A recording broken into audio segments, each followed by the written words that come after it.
such abnormal state that can furnish the organism with a disagreeable sensation and incline it to a irregular processes which we call a disease.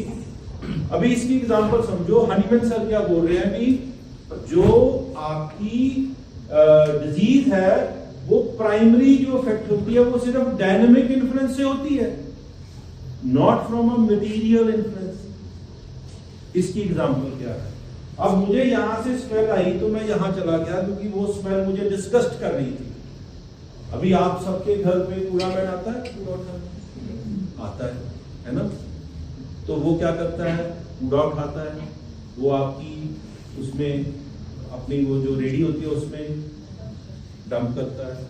अकेला dump नहीं करता है, उसको sort भी करता है. तो सॉर्ट करते समय उसने कोई ग्लव्स पहने? नहीं पहने. सैनिटाइज किया अपने आप को? नहीं किया. फिर वो बीमार क्यों नहीं होता? वो तो 12 महीने 30 दिन आता है. वो तो 12 महीने 30 दिन आता है. तो जो 12 महीने 30 दिन आ रहा है वो तो बीमार ही नहीं हो रहा है. क्यों नहीं हो रहा है?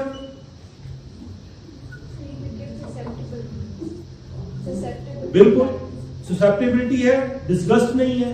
तो आप एक दिन भी ऐसा कर सकते, तो आपको क्यों नहीं कर सकते?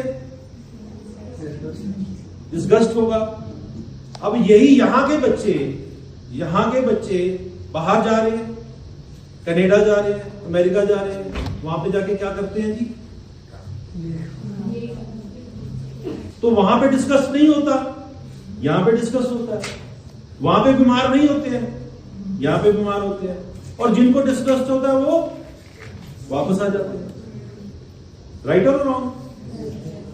तो क्या है यहां पे? मटेरियल की तो बात ही नहीं है. क्या बात कर रहे हैं सर? Dynamic influence. ठीक है, got it? Yes sir. So इसकी एग्जांपल ले लेते हैं.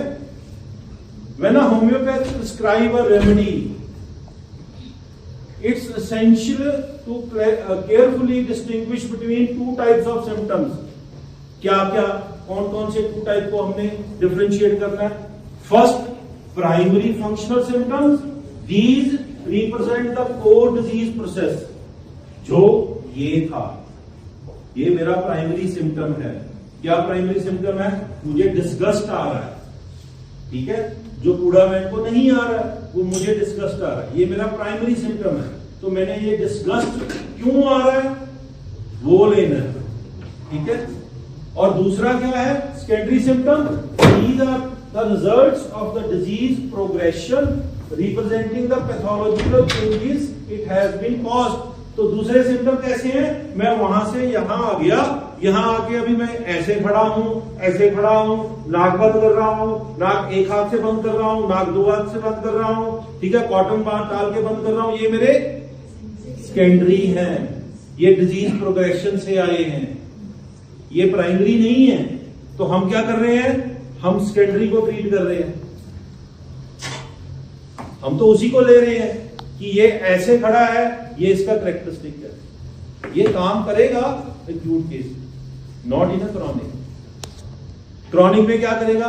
ये इसको ऐसे वाले को तो सीधा कर देगा, या ऐसे वाले को तो नाक को एक हाथ की, दो हाथ की बजाय एक हाथ पे ले जाएगा. पर ये जाएगा थोड़ा ना, क्योंकि डिस्कस तो आ रहा है.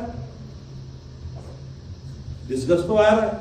तो जब आप किसी भी कैरेक्टरिस्टिक को लेके प्रिस्क्राइब करते हो, अगर उसमें आपकी कॉन्स्टिट्यूशनल रेमेडी नहीं है बाई चांस, तो सिर्फ वो कैरेक्टरिस्टिक ही जाएगा, उससे क्योर एस्टेब्लिश नहीं होगा. क्योंकि आपने प्राइमरी सिम्टम तो लिया ही नहीं, आपने तो सेकेंडरी लिया.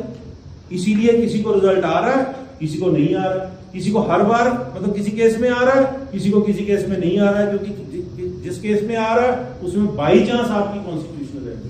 हनीमैन सर ने बोला है कि अगर आप मान लो कोई लोग 3-4 दवाइयां देते हैं और वो केस ठीक हो जाता है, तो वो तभी ठीक होगा अगर उसमें उसकी कॉन्स्टिट्यूशनल रेमेडी होगी, नहीं तो वो नहीं होगा. क्रॉनिक डिजीज में क्लियरली लिखा है. सच